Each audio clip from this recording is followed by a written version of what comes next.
There it is. So thank you for the suggestion. We're considering buying more. Yeah, yeah. They're only 20 grand a pop, so. Pour it in. This was the video you guys wanted me to watch. Yeah, I've watched this video so many times trying to figure out how can I make a H3 video about it. And I never really was able to figure out the right approach, but it is a great video. I'll watch it. It's an oldie. Swirl it around, as I said to you before, throw it out, because you want to get rid of any odors that are perhaps on the lip of the glass. Swirl it around, bring it up and say, hello. Then you go back to it. How are you? And then go back to it. Quite well.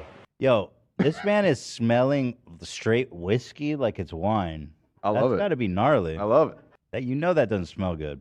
Thank you very much. Now remember, get into it. Don't go like this. None of this stuff. You want to get right into it to make sure that you're actually examining every part of that whiskey. How do you taste it? Don't knock it back like a cowboy. Take the water. But don't just pick up a jug like this. What you need to do is to pick up a jug with your finger in the water. Why? Wait, whoa. He explains why. Finger in the water? Give him time. There's a method to the madness. Why do you want to test it? Because many barmen, unfortunately, stick their jug under a hot tap by mistake, and therefore, this is what ruins whiskey. 6 times I've now ruined my whiskey.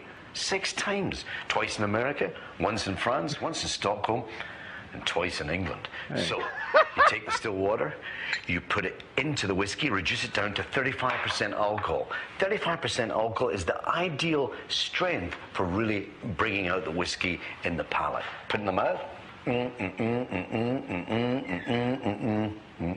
This man is an alcoholic. with class. The classy alcohol. The classy alcohol. This man is dead for sure. Also, I'm pretty sure he sounds like he's got a Scottish accent, right? Yeah, I hear that a little bit like that. Yeah, so, I mean. It might be fits fake. the bill. Yeah. They can Fake handle accents. their whisk. Yeah. Scotch. And Right, then Scotch let in it your go down. case. Absolutely fantastic.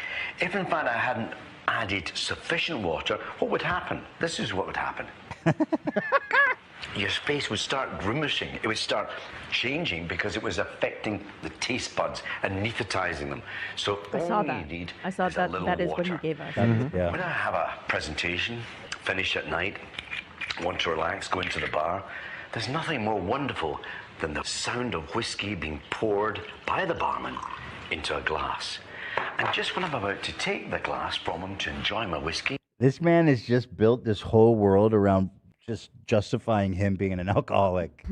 You know, it's like, yeah, dude. It's like a dude with a heroin needle being like, and there's nothing better than the sound of the needle filling up. I click it. You gotta give it a little squirt.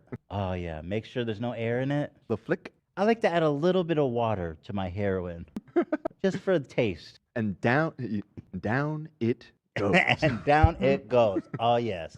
And it's all about that, not about the part that I'm actually just doing heroin. I'm probably insulting hobbyist drinkers.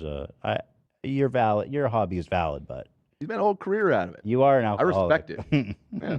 I mean, I'm just saying. Suddenly I hear this other noise. This other noise of not just 1 or 2 bits of ice, but many bits. This is now Scotch on the rocks. This is taking my whiskey, ruining it with all this ice. In the olden days when there was no ice, the Scots had to improvise. So what did they do? They went to the riverbeds. They took the cold rocks that had been chilled by the mountain snows. They put that into the whiskey and that chilled it. And that's why we call it Scotch on the rocks.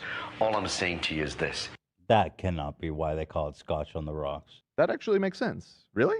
Well, ice is like rocks. The name itself it makes sense already. I guess that's true. But I Ask have heard about ChatGPT. using cold stones to cool your alcohol. I've gotten rocks in my alcohol. Yeah. You put rocks in your alcohol? It's like round rocks. Yeah. Like big boys. Yeah.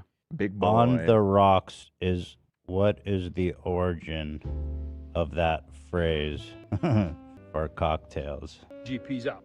On the rocks is a phrase used in bartending to describe. I know. It traced back to mid-20th century when ice became more readily available. The phrase likely stems from the visual similarity between ice cubes and rocks. It's wrong. The robot's wrong. What does it know about It alcohol? continues. Before modern refrigeration were widespread, ice was a luxury. Oh, so they go on.